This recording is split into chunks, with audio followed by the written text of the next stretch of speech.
Former Vice President Atiku Abubakar has accused President Bola Tinubu's administration of committing what he described as an act of treason against the Nigerian people over alleged post-passage alterations to Nigerian tax reform laws.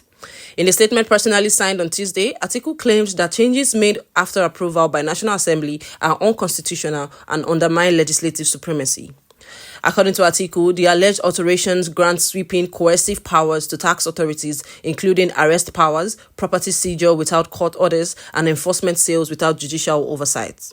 He warned that these provisions effectively turn tax officials into quasi-law enforcement agents, stripping Nigerians of due process and constitutional protections. Atiku also raised concerns over increased financial burden on citizens, citing mandatory 20% security deposits for tax appeals, compound interest on tax debts, and compulsory United States dollar computation for petroleum operations.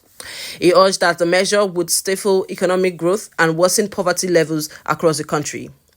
Earlier, the Nigerian Bar Association described the alleged alterations as a brazen assault on democratic and legislative processes, calling for an open and transparent investigation. The People Redemption Party also warned that the actions amount to a grave constitutional violation and demanded the immediate suspension of disputed tax laws. Atiku has now called on the federal executive to suspend implementation of tax reforms scheduled to take effect on January 1st, 2026, pending a full investigation.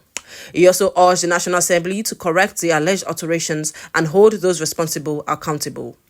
In addition, he called on the Economic and Financial Crime Commission to investigate and prosecute anyone involved in the alleged forgery of the laws.